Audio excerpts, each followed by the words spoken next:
El puñal de sus palabras se clavó en mi pecho antes de que pudiera siquiera abrir la boca. Miguel. ¿Por qué has venido? ¿No ves que esto nos destruirá a los dos? La voz del doctor José resonaba en el pasillo desierto del hospital. Un eco que se mezclaba con el rumor lejano de la lluvia golpeando las ventanas de Vigo. Y entonces lo vi, la puerta entreabierta del baño. Un destello de piel ajena. Un beso robado que no era para mí. Me llamo Miguel. Y en aquellos días de finales de otoño en Vigo, la ciudad parecía un laberinto de niebla y secretos. Como si el mismísimo Atlántico conspirara para ahogar mis confesiones. Nací y crecí en este rincón gallego, donde el mar no perdona y las pasiones se cuecen a fuego lento bajo capas de orgullo y tradición. Mi familia. Pescadores de toda la vida. Me había criado con el olor a sal y redes. Con cuentos de sirenas que arrastraban a los hombres al fondo. Pero yo, desde niño, sabía que mi corriente me llevaba por otros derroteros. En la secundaria, mientras mis amigos soñaban con chicas del instituto y fiestas en la Rúa do Bao, yo me perdía en las miradas furtivas de los vestuarios. En el roce accidental de un hombro que me hacía arder por dentro. Ser gay en Vigo no era un pecado mortal, no como en los viejos tiempos de la posguerra. Cuando mi abuelo murmuraba sobre esos vicios de Madrid. Pero tampoco era un orgullo que se gritara en las plazas. Era un secreto que se guardaba como el vino en la bodega, para saborearlo solo. En la oscuridad. Trabajaba en una pequeña librería en el Casco Bello. Ese barrio laberíntico de calles empedradas donde el tiempo parece haberse detenido entre fachadas barrocas y el graznido de las gaviotas. Vendía novelas de Rosalía de Castro y poemarios de Lorca. Esos versos que hablaban de amores prohibidos y duelos internos que me cortaban la respiración. Pero mi verdadera obsesión no estaba en las páginas amarillentas, estaba en el doctor José. El cardiólogo del Hospital Álvaro Cunqueiro. Lo conocí un año antes. Durante una de esas visitas rutinarias que mi madre insistía en hacer por su corazón débil, un eufemismo para su estrés crónico por las deudas del barco familiar. José tenía 35 años. Ojos castaños como el café de las mañanas en la Plaza de la Constitución. Y una sonrisa que desarmaba cualquier defensa. Era de aquí. De Vigo. Hijo de un profesor de la universidad y una enfermera jubilada. Con ese acento gallego suave que arrastraba las R's como olas rompiendo en la playa de Rodas. Me atendía con una gentileza que iba más allá de lo profesional, una mano en el hombro que duraba un segundo de más. Una pregunta sobre mis lecturas que se convertía en una conversación profunda sobre la soledad en la literatura española. Al principio, lo atribuí a mi imaginación febril. Es solo un médico amable. Me repetía mientras volvía a casa en el autobús 12A. Pasando por el puerto donde los barcos faenaban bajo la lluvia perpetua. Pero las citas se volvieron excusas, un dolor de cabeza inventado. Una taquicardia que era solo mi pulso acelerado al verlo entrar en la consulta con su bata blanca impecable. José me escuchaba. Realmente escuchaba. Hablábamos de todo, de la emigración gallega a América. De cómo el mar se llevaba a los hombres de nuestras familias. De la hipocresía de la sociedad que celebraba el orgullo en Madrid pero susurraba en las tabernas de Vigo. La vida es demasiado corta para vivirla a medias. Miguel. Me dijo una vez. Mientras revisaba mi historial en la pantalla. Sus dedos rozaron los míos al pasarme el bolígrafo para firmar. Ese toque fue el principio del fin. Empecé a soñar con él. Sueños vívidos. Eróticos. Donde su boca trazaba mapas en mi piel bajo las sábanas de mi piso en la calle Arenal. Me despertaba sudando. Con el corazón latiendo como un tambor de moros y cristianos en la Semana Santa. Sabía que era imposible, José llevaba una alianza en el dedo anular. Un recordatorio plateado de su matrimonio con Elena. Una abogada de Ourense que había conocido en la facultad. Tenían una hija. Clara. De 5 años. Con rizos rubios que él mencionaba con orgullo paternal en nuestras charlas. Es mi sol en los días de tormenta. Decía. Y yo sonreía. Fingiendo que no me dolía imaginarlo en una casa cálida en el barrio de Coya. Rodeado de risas y cenas familiares. Pero el deseo no entiende de alianzas. Creció como la hiedra en las paredes del casco viejo, sigiloso. Asfixiante. Inevitable. Decidí confesarme en una noche de noviembre. Cuando la ciudad se vestía de luces navideñas prematuras y el viento del norte traía el aroma a castañas asadas desde las plazas. Había planeado todo, una carta escrita a mano. En tinta azul como el mar de Cies. Donde le declaraba mi amor con palabras robadas a Neruda y Valle Inclán. José. Desde que entraste en mi vida. Mi corazón ha latido solo por ti. No pido nada más que la verdad de tus ojos. La guardaría en un sobresellado con cera. Como en las novelas románticas que vendía. Iba a dársela al final de mi consulta de la tarde. Esa que había fingido necesitar por un malestar inespecífico. El hospital bullía de actividad, enfermeras gallegas con sus delantales impecables. Pacientes del rural llegando en taxis desde Pontevedra.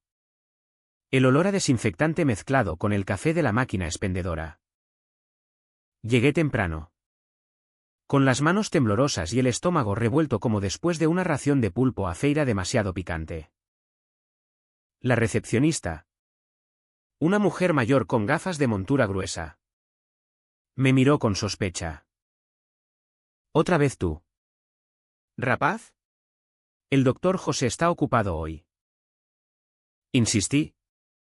Y me hizo pasar a la sala de espera.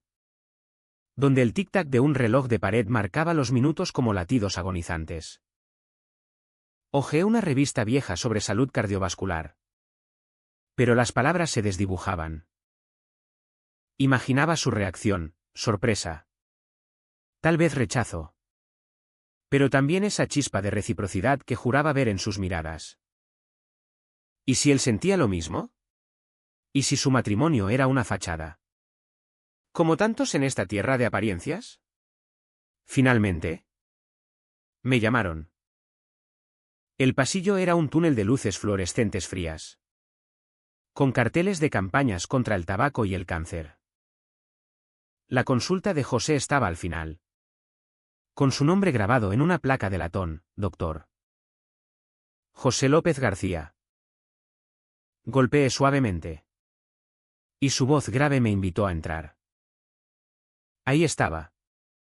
De pie junto a la ventana que daba a los jardines del hospital. Donde las hojas otoñales caían como confeti melancólico. Llevaba la bata entreabierta. Revelando una camisa azul que acentuaba sus hombros anchos. Miguel. Qué alegría verte. ¿Qué te trae por aquí hoy? Su sonrisa era genuina. Pero había algo en sus ojos, un velo de fatiga. Como si hubiera estado luchando contra una tormenta interna.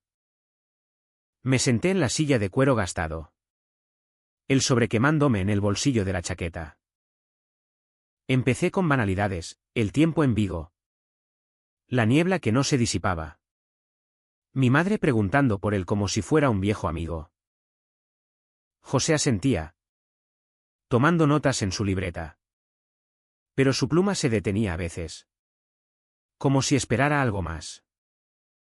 El momento llegó cuando mencioné un libro que había leído. La casa de Bernarda Alba.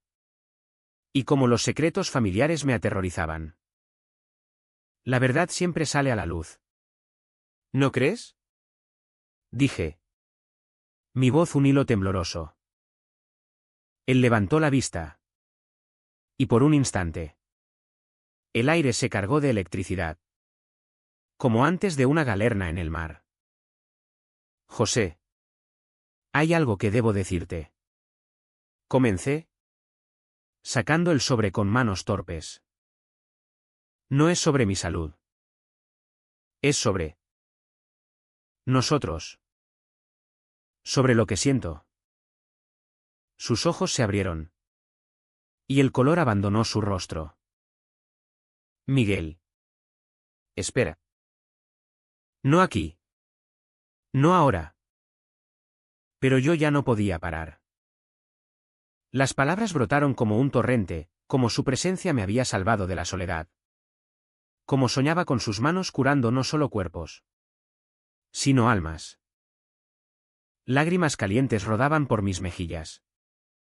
Y él se levantó, rodeando el escritorio para acercarse. Dios mío. Miguel. Yo. En ese preciso instante. Un ruido sordo vino del baño adjunto a la consulta, un baño privado para los médicos, con azulejos blancos y un espejo empañado. La puerta, que yo había notado entreabierta al entrar, se movió ligeramente con la corriente del aire acondicionado. José palideció aún más. «Quédate aquí», murmuró. Pero la curiosidad, o el destino, me impulsó a levantarme. Seguí su sombra hasta la puerta. Y lo que vi por la rendija me congeló la sangre. Allí, en el suelo de baldosas frías, José no estaba solo. Un hombre, un enfermero joven, de cabello rubio y uniforme desabrochado, lo tenía acorralado contra el lavabo. No era un abrazo tierno, era una confrontación cruda, visceral. El enfermero, con los ojos inyectados en rabia, tenía las manos en el cuello de José. No para estrangular, sino para inmovilizarlo mientras sus labios se estrellaban en un beso furioso. Posesivo. Maldito seas. José. ¿Crees que puedes ignorarme después de todo? Elena no significa nada. ¿Lo sabes? Gruñía el hombre entre jadeos. José forcejeaba. No con pasión, sino con pánico. Susurrando, David. Por favor. Esto se acabó. Piensa en Clara. El mundo se derrumbó bajo mis pies. Mi José.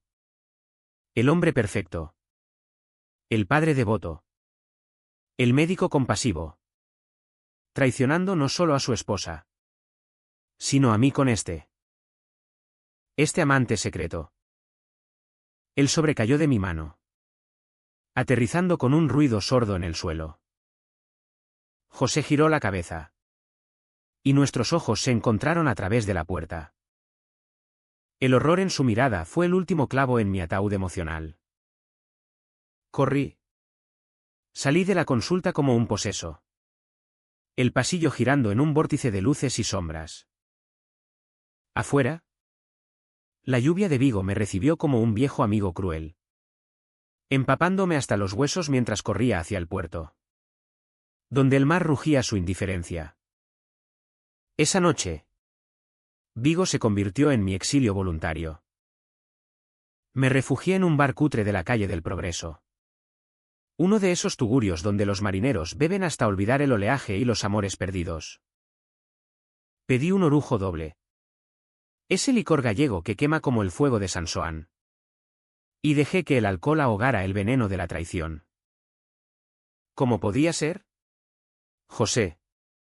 El hombre que idolatraba. El que me había hecho creer en la posibilidad de un amor puro en esta tierra de hipocresías. Resultaba ser un mentiroso consumado. Un affair con un enfermero, David. Se llamaba. Según el arrebato de celos que había presenciado. ¿Y Elena? La pobre Elena. Criando a Clara en la ilusión de un matrimonio intacto. Me sentía sucio. Cómplice de un secreto que no era mío. Pero que me había destrozado igual. Los días siguientes fueron un borrón de insomnio y rutinas forzadas. En la librería. Atendía a clientes con una sonrisa mecánica. Recomendando ediciones de Furore de Steinbeck como si no me importara que el mundo entero mintiera. Mi jefa. Doña Carmen. Una viuda gallega de 60 años con manos callosas de tejer redes. Notó mi palidez. Rapaz. Pareces un fantasma de las Rías Baixas. ¿Es una moza? ¿O algo peor? Negaba con la cabeza, culpando al mal tiempo. Pero ella insistía con remedios caseros, un cocido gallego en su casa. Una procesión a la Virgen de la O para limpiar el alma. Rechazaba todo, mi alma estaba demasiado enredada en José. No podía evitarlo, iba al hospital de nuevo. No por consulta, sino para acecharlo desde la cafetería del sótano. Lo veía pasar por los pasillos. Su bata blanca ahora manchada de falsedad en mi mente. Charlando con colegas o revisando radiografías. Una vez. Lo sorprendí riendo con David. El enfermero. En la sala de personal, una risa compartida.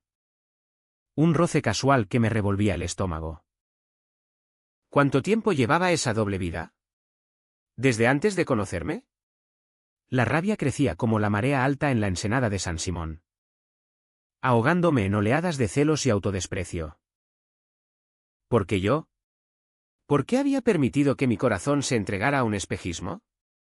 Una semana después. El destino, o mi estupidez, me jugó otra mala pasada. Recibí un mensaje en el móvil. Un número desconocido, Miguel. Por favor. Hablemos. Necesito explicarte. Joder. Mi pulso se aceleró. Un traidor empedernido. No hay nada que decir. Respondí. Pero él insistió, te lo debo. Mañana. 8 de la tarde. En el mirador de Ocastro. Ven solo. Dudé. Maldije mi debilidad. Pero al final cedí. Ocastro. Esa colina antigua con vistas al puerto y las islas. Era un lugar de leyendas celtas y amores clandestinos, perfecto para una confrontación. Llegué temprano. Con el viento salobre azotando mi chaqueta. El sol se ponía sobre el Atlántico, tiñendo el cielo de rojos y naranjas como un lienzo de Sorolla. José apareció puntual, con vaqueros desgastados y un abrigo oscuro que lo hacía parecer vulnerable. Humano. No llevaba la alianza, noté su ausencia como un vacío en mi pecho. Gracias por venir. Empezó. Su voz ronca por el frío o la emoción. Se acercó. Pero yo retrocedí. Erguido como un faro en tormenta. ¿Qué quieres? ¿José? ¿Otra mentira? ¿O solo compadecer al idiota que se enamoró de ti? Las palabras salieron afiladas, cargadas de la bilis acumulada. Él bajó la mirada, frotándose las manos. No es lo que piensas. Miguel.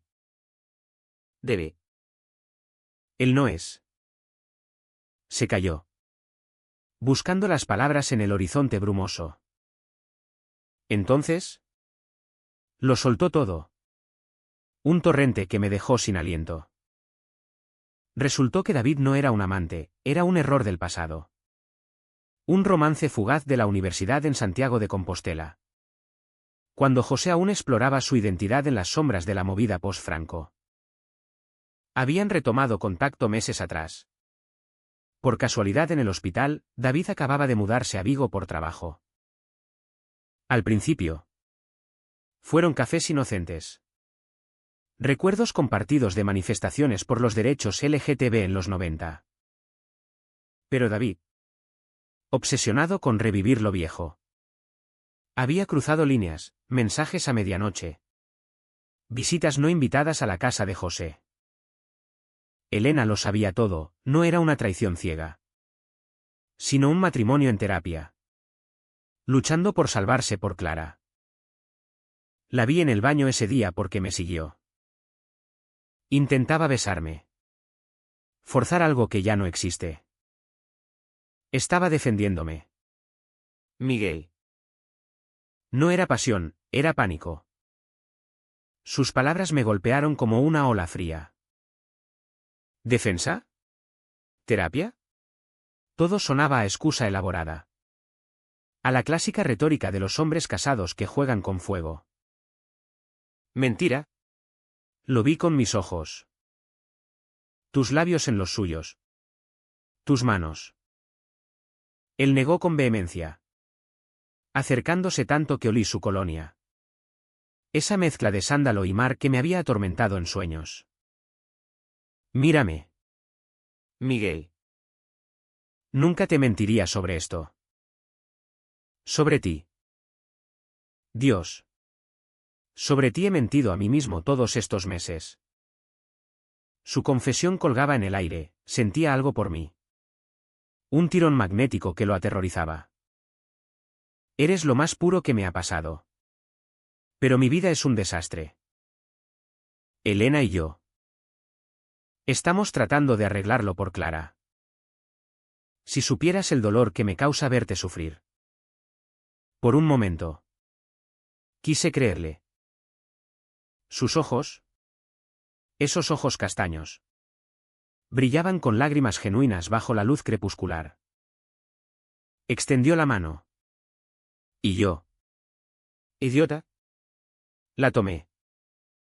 Nuestros dedos se entrelazaron. Un contacto eléctrico que borró el mundo, solo quedábamos nosotros. Dos almas perdidas en la colina de Ocastro. Con Vigo extendiéndose como un tapiz de luces titilantes abajo. Me besó entonces. Un beso tentative. Dulce. Que sabía a sal y a promesas rotas. Respondí. Perdiéndome en él. En la curva de su cuello. En el latido compartido que parecía sincronizarse con el rumor del mar lejano. Pero el idilio duró poco. Mi teléfono vibró en el bolsillo, un mensaje de mi madre. Miguel. Ven a casa. Tu padre ha tenido un accidente en el barco. Grave. El mundo se fracturó de nuevo. Corrí Downhill. Dejando a José con palabras a medio decir. El beso aún quemando en mis labios. En el hospital, irónicamente el mismo. Mi padre yacía en una cama. Con vendajes y un diagnóstico de conmoción por caer al mar durante una faena nocturna. La familia se reunió, mi madre llorando en silencio. Mi hermana mayor trayendo empanadas calientes desde Redondela. José apareció horas después. Como médico de guardia. Pero evitó mis ojos. Atendió a mi padre con profesionalismo impecable. Pero cuando pasamos en el pasillo. Susurró, hablaremos después. Te quiero aquí. Esa noche. Mientras velaba a mi padre. El conflicto se enconó en mi mente. ¿Podía confiar en José ahora? Su explicación sobre David sonaba plausible. Pero la duda era una semilla venenosa. Y peor, ¿qué pasaba con Elena? ¿Con Clara? En Vigo. Donde los chismes viajan más rápido que el viento. Un escándalo así destruiría no solo a José, sino a todos. Decidí callar. Enterrar mi amor como un tesoro pirata en las playas de Cies. Pero el destino. Caprichoso como una mega gallega. Tenía otros planes. Días después. Mi padre se recuperó lo suficiente para volver a casa. Y yo retomé la rutina. Pero las sombras se alargaban. David empezó a rondar la librería. Comprando libros al azar solo para mirarme con desprecio. Él te usará. Como me usó a mí. Me dijo una tarde. Su acento andaluz cortante como un cuchillo. ¿Crees que José deja su vida por un crío como tú? Elena ya lo sabe todo, está planeando divorciarse. Sus palabras eran dagas. Y aunque dudaba de su veracidad, plantaron la semilla del pánico. Empecé a seguir a José en secreto, lo vi cenando con Elena en un restaurante de la zona franca. Riendo como si nada, lo vi recogiendo a Clara del cole. Besándola en la frente con ternura paternal. Cada imagen era un recordatorio, yo era el intruso. El secreto sucio en un matrimonio tambaleante. El clímax se gestó en una fiesta de Navidad en el hospital, a la que me invitaron por amistad profesional. Era en el salón de actos, con luces parpadeantes y villancicos en gallego sonando de fondo. Bebí demasiado sidra. Y cuando José me arrinconó en un pasillo oscuro, sus labios buscaron los míos de nuevo. No aguanto más. Miguel. Déjame amarte como mereces. Pero Elena irrumpió entonces. No con furia, sino con una calma escalofriante. José. ¿Quién es él? Su voz era un susurro helado. Y en sus ojos vino celos. Sino una fatiga profunda. La de una mujer que había cargado sola con los secretos demasiado tiempo. El silencio que siguió fue ensordecedor, roto solo por el eco distante del follas de Nadal en el salón. Elena nos miró alternadamente. Su vestido rojo como una bandera de guerra. El cabello recogido en un moño impecable que contrastaba con el caos en su rostro. José se apartó de mí como si quemara. Balbuceando excusas, Elena. No es.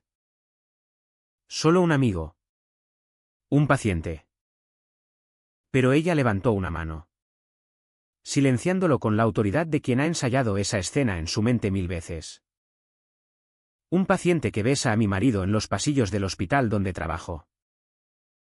Sí. Muy, amigo. Sus ojos se clavaron en mí.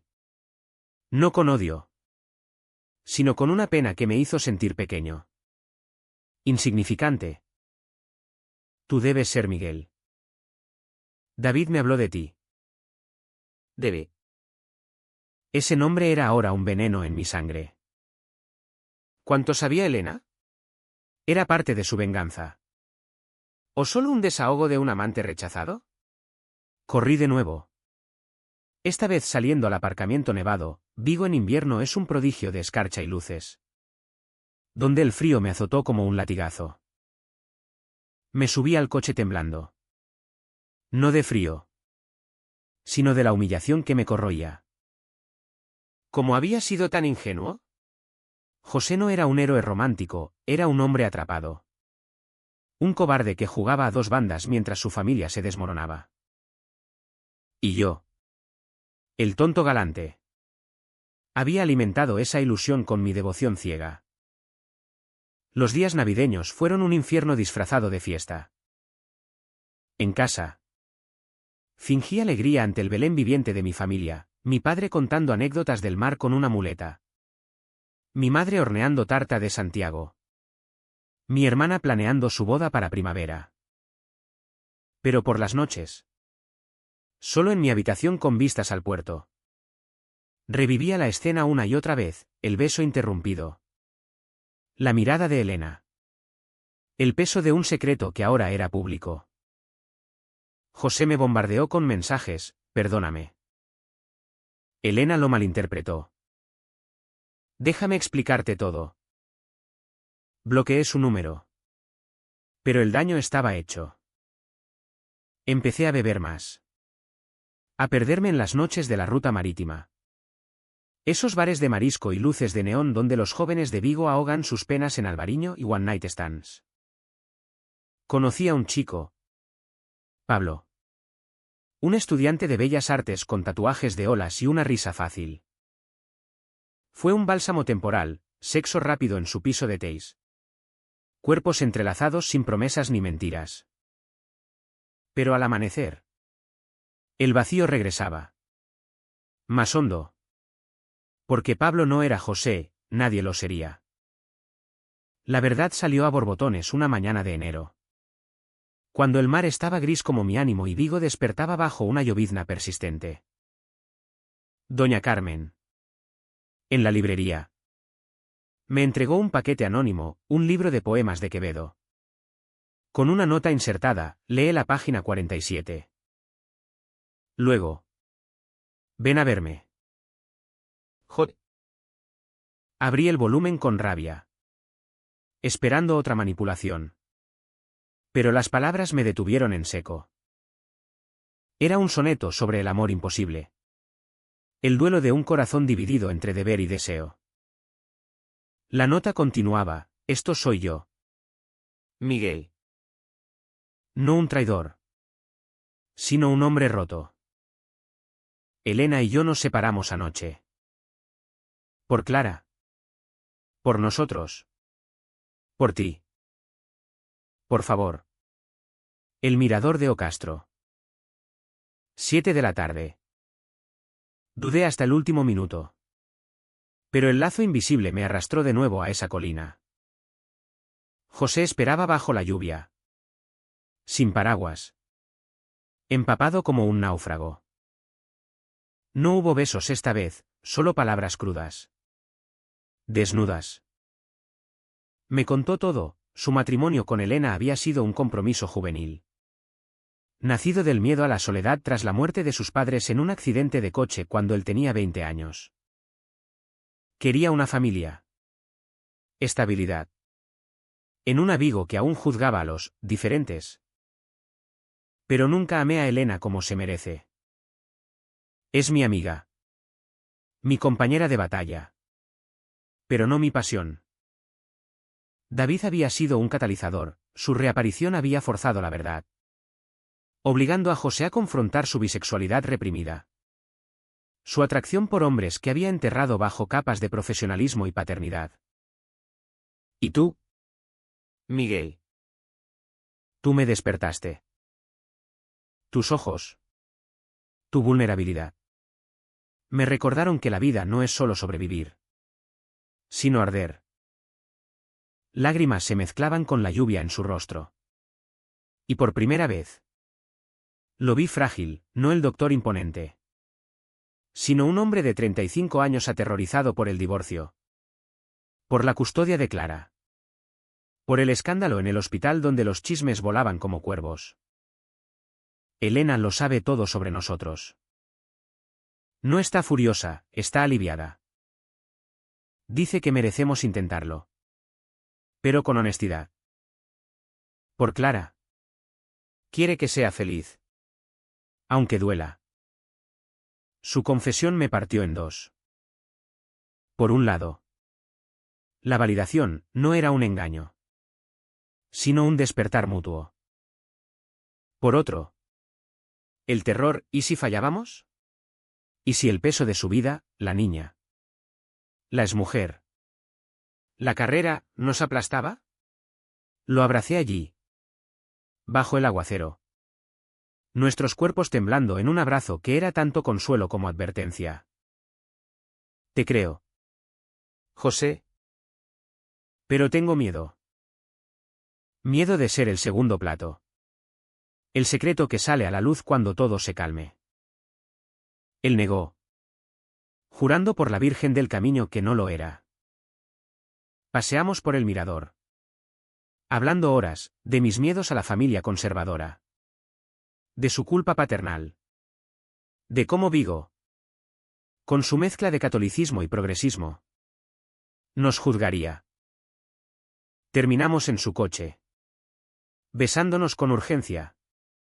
Manos explorando bajo la ropa húmeda. Un preludio a lo que podría ser. Pero el Cao Trao estalló 2 semanas después.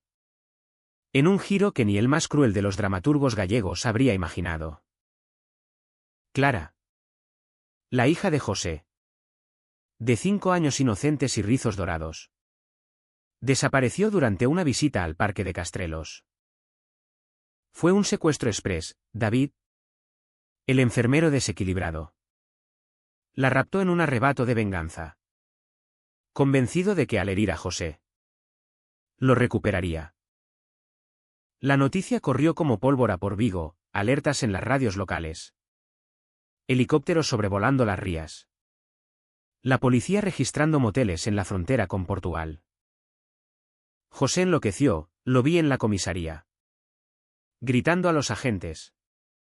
Su rostro desfigurado por el pánico paternal. Elena y él. Pese al divorcio en trámite. Unieron fuerzas en una vigilia improvisada en la Catedral de Santa María. donde velas parpadeaban como estrellas caídas.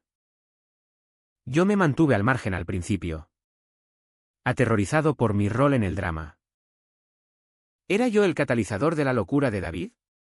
Mi amor. ¿El detonante de esta pesadilla? Pero José me llamó a medianoche, Miguel. Ven. Necesito tu fuerza. Fui. Y en la casa de Coya, esa que había imaginado como un nido de felicidad falsa. Lo encontré destrozado en el sofá, rodeado de fotos de Clara. Elena estaba allí. No como rival, sino como aliada, preparaba café fuerte. Organizaba llamadas a la prensa. Me miró con una sonrisa tensa. Gracias por venir. Él te necesita más que a mí ahora. Sus palabras fueron un bálsamo y una puñalada, reconocimiento de nuestro lazo. Pero también recordatorio de las heridas abiertas. La búsqueda duró 48 horas eternas. Vigo se paralizó, bares cerrados temprano. Pescadores ofreciendo sus barcos para rastrear la costa. Monjas rezando rosarios en las plazas. Finalmente, un aviso anónimo llevó a la policía a una cabaña abandonada en las afueras de Mos, David. Acorralado con Clara asustada pero ilesa. Un frasco de pastillas a medio vaciar como amenaza suicida. Lo arrestaron sin resistencia, balbuceaba sobre recuperar lo perdido. Sobre cómo José nos había robado a ambos. Clara fue devuelta a sus padres. Traumatizada pero viva. Y el escándalo explotó en los medios locales, cardiólogo de Vigo en centro de triángulo amoroso, hija secuestrada por examante. El backlash fue feroz. En las tabernas de Balaídos. Se murmuraba sobre el maricón del hospital que arruina familias. José recibió amenazas anónimas.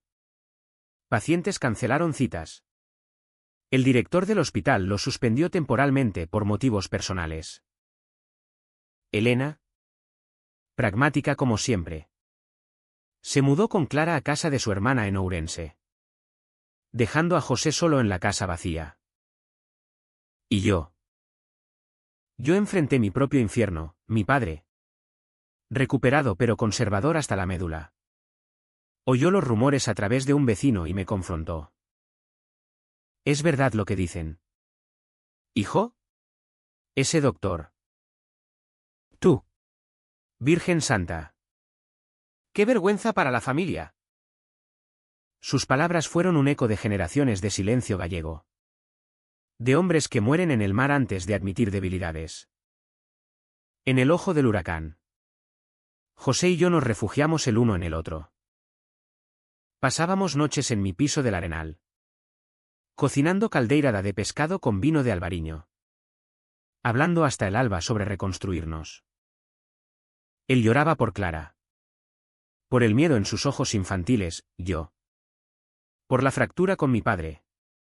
Que ahora me trataba con una distancia fría. Como a un extraño en su propia casa. Pero en esos momentos de quietud. Con el rumor del tráfico portuario como banda sonora. Encontrábamos ternura, besos lentos que curaban heridas. Cuerpos entrelazados en sábanas que olían a sal y a nosotros. Te amo. Miguel. Murmuraba José contra mi piel. Y por primera vez. Lo creí sin reservas. Era un amor forjado en el fuego. Humano en su imperfección. Romántico en su resiliencia. La sociedad de Vigo. Sin embargo, no perdonaba fácilmente. Las redes sociales bullían con juicios, foros de Facebook llenos de opiniones sobre la degeneración moral, en el hospital público. Artículos en Faro de Vigo diseccionando el escándalo LGTB que conmociona a Galicia. David. Desde la cárcel. Soltó entrevistas sensacionalistas. Pintando a José como un seductor serial y a mí como el jovencito ingenuo. Elena. En un gesto de dignidad. Dio una rueda de prensa, esto no es sobre moral, es sobre proteger a mi hija. José es un buen padre. ¿Y Miguel? Un hombre decente atrapado en el caos. Sus palabras me salvaron. En parte, me humanizaron ante los ojos de una ciudad chismosa. Pero el verdadero Cao Trao personal llegó en una visita a mi familia. Semanas después del secuestro.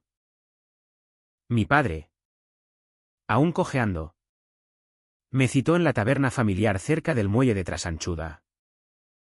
Hablemos como hombres. Miguel, dijo, sirviéndome un vaso de queimada flameante. Esperaba reproches. Desheredación. Pero en cambio, contó su historia, un amor juvenil por un compañero de barco. Ahogado en el mar durante una tormenta en los 70.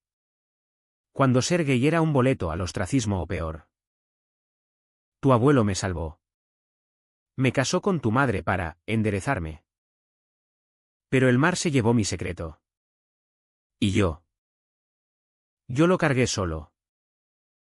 Lágrimas en sus ojos arrugados. Manos callosas temblando.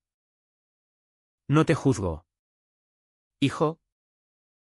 Solo temo por ti en esta Vigo que aún muerde. Nos abrazamos por primera vez en años. Un abrazo salado de perdón y comprensión. Mi madre, enterada después, me dio un rosario y una bendición, ama con el corazón. Rapaz. Dios entiende más que los curas. José. Meanwhile. Luchó su batalla. Regresó al trabajo tras una investigación interna. Con el apoyo de colegas progresistas que organizaron una charla sobre diversidad en la salud. Clara empezó terapia. Y sorprendentemente, me aceptó, en una visita supervisada en el parque de Obao. Me ofreció un dibujo de un barco con 2 capitanes. Papá dice que tú eres su nuevo amigo del mar. Dijo con inocencia. Y yo supe que había un lugar para mí en esa familia reconstruida. Elena y José firmaron el divorcio amistosamente. Con custodia compartida y promesas de ceo parentín. Gracias por hacerlo feliz. Me dijo ella una tarde en un café de la Plaza de España. Pero si lo lastimas, te hundiré como a un galeón. El final no fue un cuento de hadas, sino una victoria humanamente imperfecta. José y yo nos mudamos juntos a un piso con vistas a la ría, donde las gaviotas planean libres y el sol sale sobre las CIEs como una promesa renovada. Hay días de conflicto, celos residuales. Noches en que el pasado nos despierta sudando, decisiones difíciles. Como contarle a Clara sobre nosotros cuando crezca. O enfrentar las miradas en las fiestas del barrio. Pero hay también romanticismo puro, paseos por la playa de Samil al atardecer. Donde le leo poemas de Becker mientras el Atlántico susurra bendiciones, cenas con vino de Rías Baixas. Donde planeamos viajes a Madrid para el orgullo. Lejos de los juicios gallegos. Hoy. Un año después. Vigo nos ha perdonado a medias. Los chismes se diluyen como niebla matutina. Y hemos encontrado una comunidad, un grupo LGTB en la Casa das Meigas. Donde compartimos historias de amores resilients. José atiende pacientes con más empatía. Yo escribo un blog anónimo sobre identidades queer en el noroeste español. No es perfecto, el amor nunca lo es. Pero es nuestro, un tapiz tejido con hilos de traición.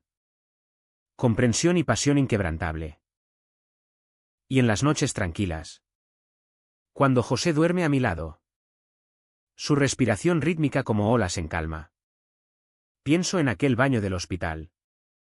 En la puerta entreabierta que lo destruyó todo. Solo para reconstruirlo mejor.